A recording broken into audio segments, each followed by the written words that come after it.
Hello everyone, this is blog 19. Hard to believe I'm actually the next one will be the 20th blog, but this is blog 19. And as you know from the short video that I put up before I left, that I had a doctor's appointment today about the abdominal issues, stomach issues that I've been having. I saw the doctor instead of at 10 to 3, I saw him at 4:30. Well, more like almost 5, oh 5, because he was running late. But he had all my test results from the hospital, and he said that the good news with that is everything looked really good. The bad news is that it may not be a peptic ulcer. He thinks that it's.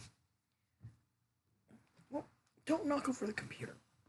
That it's my GERD, my acid reflux disease, causing issues in my GI tract. Perhaps it is an ulcer in the stomach, but that it has to do with my GERD, my acid reflux disease, that I've had for over 10 years. So he's sending me urgently to a GI specialist. And so hopefully next week sometime I'll hear from them, as I didn't finish with him until about 10 after 5, quarter after 5. I don't know if you can hear, but this cat's purring. Well, you can't be pushing there. Go.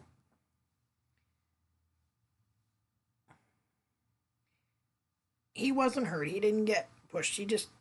He has some arthritis in his back end, and he touched the front edge of the laptop with his back end, and the angle and just the touch, it hurt.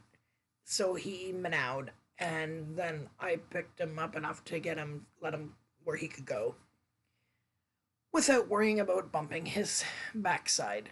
Poor baby.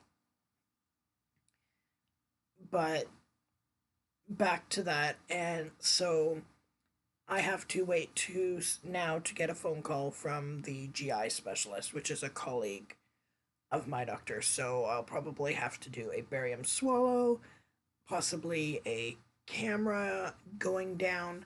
Not looking forward to the camera part. They want to do that. They're putting me to sleep. They're not doing it with me awake. No way, no how. But besides that, I met up with my sister, returned a library book, returned a movie that I had, a 3-day express movie from the library. Didn't end up watching it.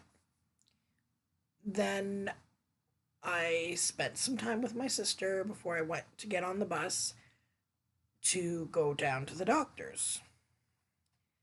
Now, there was this one creepy thing that happened. I went through Jackson Square Mall so that I could come out the back end, where you come out the one end and there's Bay Street, and that's where my bus stop was. I had to turn off of King and onto Bay.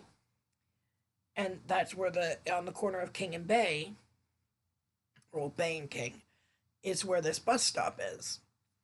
So I'm there, and then there's this lady, an older-ish lady, maybe 50s, 60s, could have been in 70s, but she didn't look quite that advanced in age.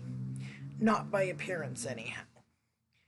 But she had a medium-ish bundle buggy, and she walked from the front part of the bus stop, speaking where it didn't sound like any kind of real language to me, and pushed the bundle buggy past the front of the bus stop, to the side where I was waiting in my wheelchair, because that's the position I had to wait to board the bus in my wheelchair, where they put out the ramp at that back door.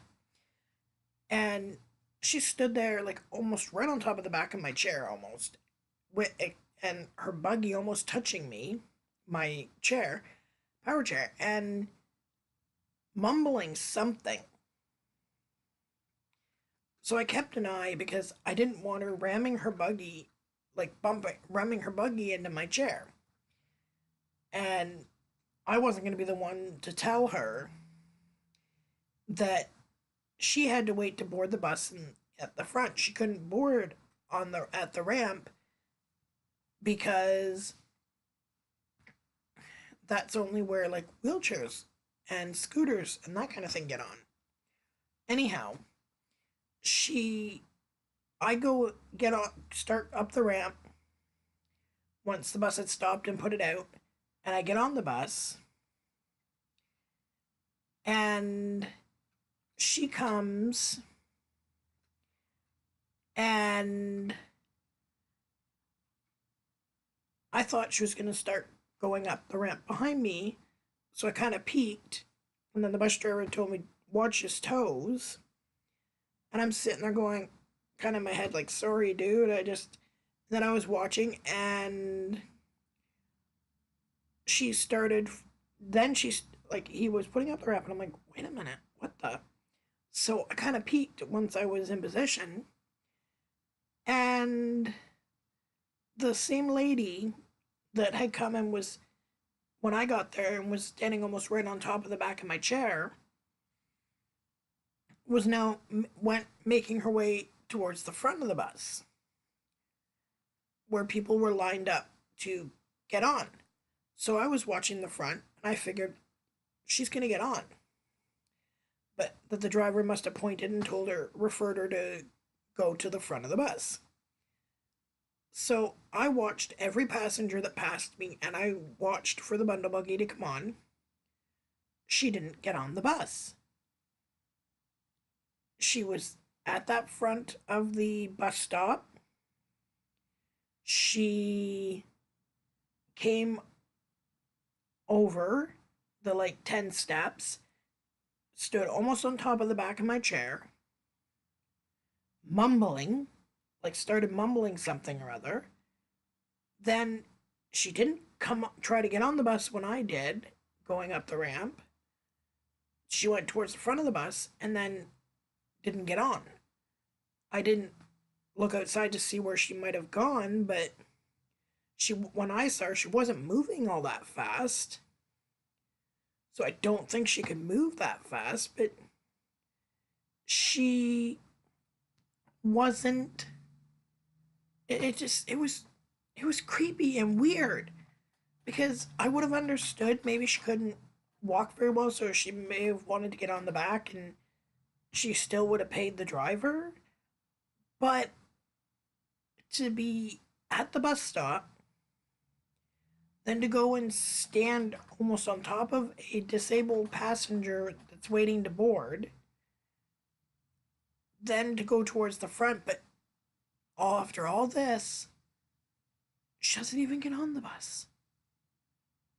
It was eerie. It almost makes me wonder if she was trying to steal something from me. But I was keeping too close of an eye because I had my backpack on the back of my chair. So it was eerily eerie. And it kind of creeped me out. I hope she's all right, but like she wasn't crying or anything. It was weird. So then I got off the bus and did my doctor's appointment. Like I told you, really the only news was the liver issue he knew about. It's not a big concern right now. He's keeping an eye on it, but that the stomach pain is an issue, so I'm going to a GI specialist because I've had it pretty much off and on, and the medication it doesn't help. So yeah, it's eerie. Um, well, forgive all the ums, One of these times, I'm gonna have to listen to my video and count how many times I say and see if everyone else can pick up exactly how many. The girl guinea pigs are leaving tomorrow, Saturday. The day after that, on Sunday, the boy guinea pigs are leaving. So, as of Sunday night, Monday morning, there will be me and my cat that's over climbing onto my wheelchair, Pepsi, and my other cat, which I'm not sure where she is, probably on my bed, Chloe. There will be me, Pepsi, and Chloe. That's it. And until I get my service dog, that's all there's going to be. I can't take in any more small animals like guinea pigs, chinchillas, hamsters, gerbils, mice, anything like that. Birds, rabbits. I'm just not able to physically with my hands and arms and my balance and that to care for them properly. Unfortunately. So it's hard. It's a family member that the boy guinea pigs are going to. So I'll get to see them. It's someone I don't know that the girls are going to. So I won't get to see them. And I likely won't get updates on them. It's hard all the way around for to let all four of them go, but it's what I need to do. It is what I need to do. As hard as it can be. I'm really glad because they're all four go like the girls will stay together, the boys will stay together. There's like no other way about it. I wouldn't split up the girls or the boys. The two girls have always been together and the two boys have always been together. They're mates. Well, they're companions. They wouldn't survive if you separated them. And so it's going to be weird for the first while not changing, not having guinea pig cages, not having shavings everywhere, not having guinea pigs boinking at me when I come in or when I walk by them, wanting attention, not getting kisses from Cinnamon, the not having a changing a cage and a guinea pig climbs right into my hand, into my onto my hands, like pick me up. I love them and I will miss them, but this is the for the best. As hard as it is for the best. I am not sure why they never called this week about getting me my love seat. So I really don't understand that. I got a call and they obviously didn't understand. So I will call back. I don't think that they're open tomorrow, but maybe I'll call on Monday and see.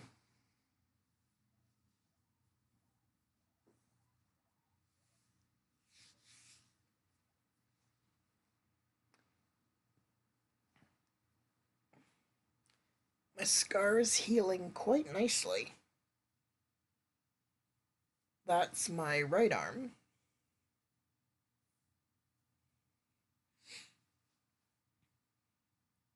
And this is the left, which was done first.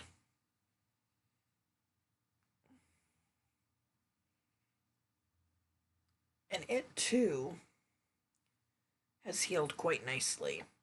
If anyone has any ideas on how to make the scars fade a little bit and not quite as red and puckered, I'd appreciate it. The ones on my palms, they don't show. Like they healed really well. I can see where it is if I look close. Not so much on the left, but on the right. But these, I almost don't want to wear a short sleeve to show them because the fabric rubbing against the scar irritates the scar. Any suggestions, write it in the comments below. Like my videos, share them, subscribe, enjoy, and please keep watching and enjoying, and comment down below to let me know what you would, any questions you have and what you'd like to know more of. Peace, and I will let you know more stuff as it comes. I'll let you know when I see the GI and how that goes. Peace out. Bye.